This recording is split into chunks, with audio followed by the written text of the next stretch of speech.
So I wanted to take a few minutes to tell you about my research and why I am so passionate about getting kids outside and teaching them science. And so my research, as I told you, is all about environmental stewardship. How do we create environmental stewards? What types of experiences do people need at different ages?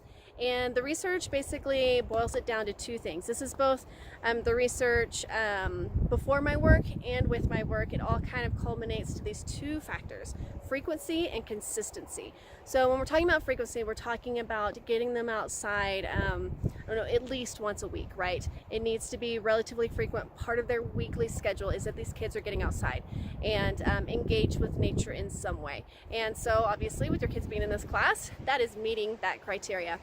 And then the other one is consistency. And that's where most of us kind of miss the boat, because what happens is kids love being outside. They're very easily entertained outside up until about the age of 8, 10, or 12. It kind of varies with family culture and with the personalities of the kids, but that's kind of the age when kids start spending more time inside.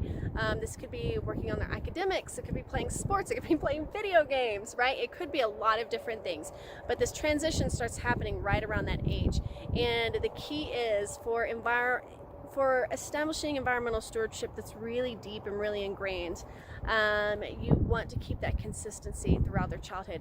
And if you need ideas for that, because maybe your kid's kind of in that transition period, ask me. I've got some great ideas.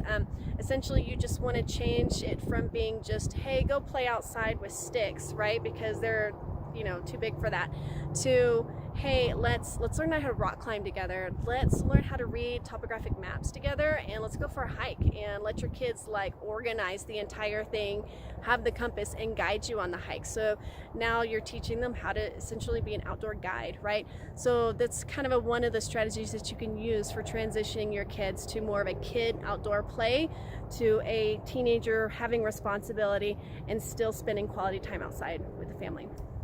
All right, so I'll tell you a little bit about one of my research studies. You guys, this was so amazing. So most of the research on how we develop environmental stewards is qualitative, meaning that people interviewed adults who were, voting for environmental policy. Maybe they were part of some type of environmental group, and they asked them, what types of experiences did you have as a kid and throughout your lifespan that have brought you to this place where you're interested in taking care of your natural resources.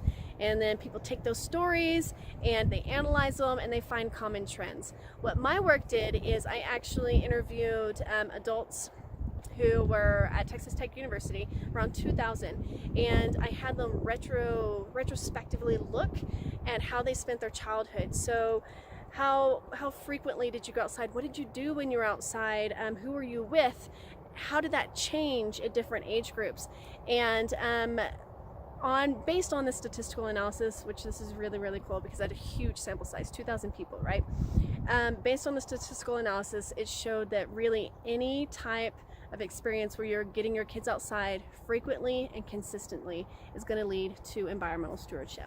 Now, the gradient at which they were environmental stewards and how much they care for the environment varies greatly, and we can also talk about that later if you want. But a huge part of that, in terms of them being more willing to take action in terms of maybe voting for environmental policy, is how much they know.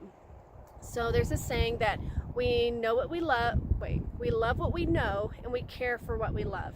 And so we have know or knowledge down here, love, and then caring or stewardship up here.